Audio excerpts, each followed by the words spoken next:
Bonjour à toutes et à tous et bienvenue dans Running Class Heroes. Aujourd'hui, direction la région lilloise à la rencontre de Jordan Doval qui est rééducateur en activité physique adaptée et plus particulièrement rééducateur en cardiologie et addictologie.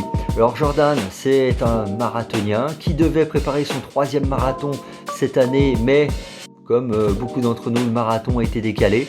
Mais malgré ça, il continue son job, évidemment parce qu'on en a besoin, et il continue à s'entraîner. On va voir comment, pourquoi. À nous Jordan.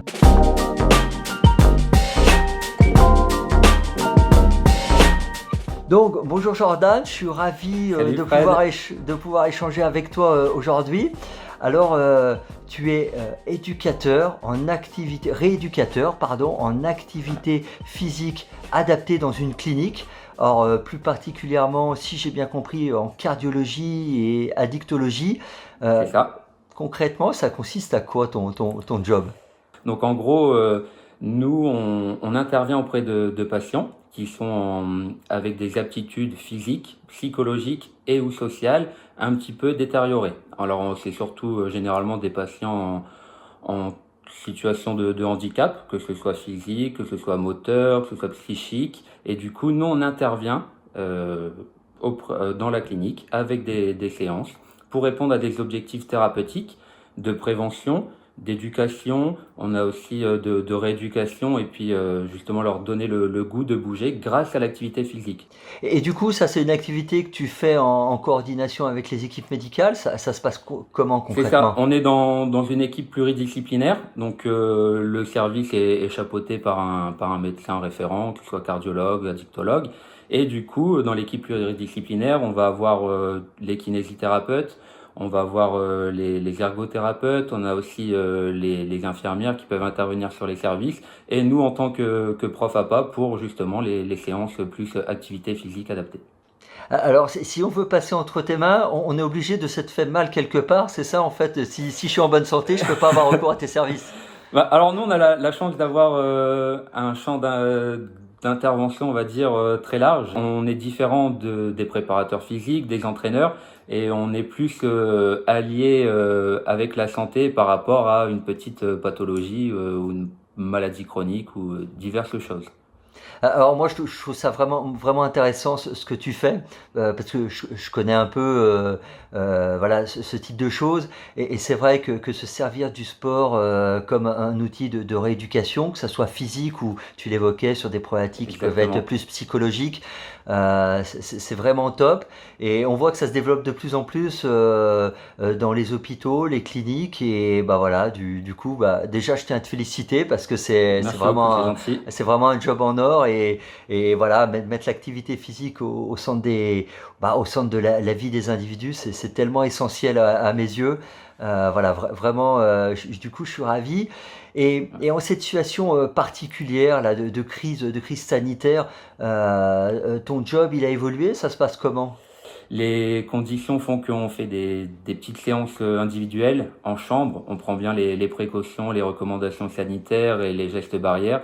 On a arrêté les prises en charge en groupe. Maintenant, c'est de l'individuel.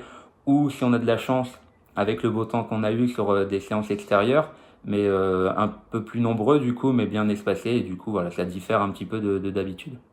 Et du coup, on t'a pas encore demandé, par exemple, de prendre en charge des personnes qui venaient d'être guéries du Covid et qui avaient peut-être besoin d'être accompagnées, ou l'urgence est telle que ces patients-là, en fait, rentrent directement chez eux et font pas l'objet d'un accompagnement spécifique.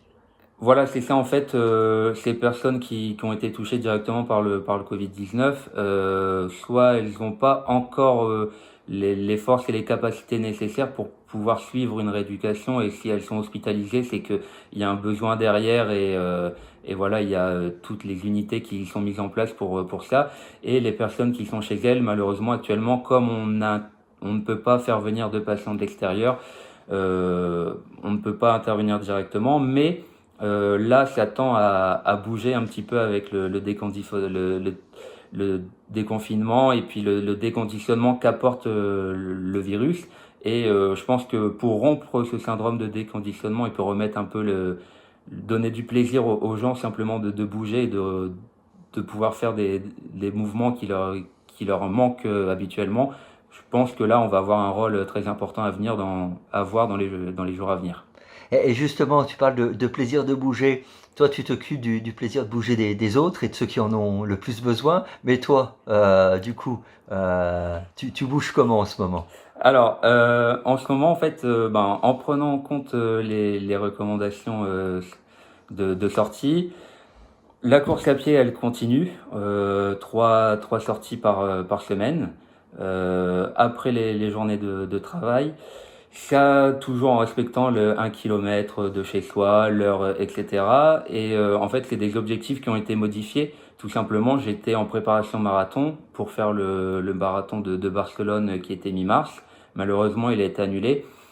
On n'est plus dans un objectif de performance. Là, ça va être plutôt un objectif, on va réduire le volume d'entraînement, un objectif du besoin de bouger, de bien-être. Et j'ai la chance d'avoir ma copine qui s'est mise à la course à pied depuis quelques mois. Donc du coup, ça me permet de courir avec un volume d'entraînement beaucoup moindre et puis à ses côtés et puis de partager ce petit moment. Et aussi, la grande force de notre métier, c'est qu'en pratiquant avec les patients, on réalise les séances avec eux et que ce soit endurance, renforcement musculaire, du stretching, de la balnéothérapie, on va être toujours en mouvement et mine de rien, c'est un plus, c'est un bon complément aux sorties running. Alors, du coup, toi, entre les patients et ta petite amie, tu manques pas de partenaire d'entraînement, tu es plutôt chanceux par les temps qui courent. Voilà, j'ai de la chance d'être d'accompagner et en plus à différents niveaux et différents endroits. Donc pour l'instant, on va dire que malgré tout ce qui se passe en ce moment, c'est la force qu'on peut avoir. Et du coup, moi j'aimerais revenir à ton envie première de courir. Ouais. Elle a été liée à quoi, cette envie-là? Comment t'es venu à la course à pied?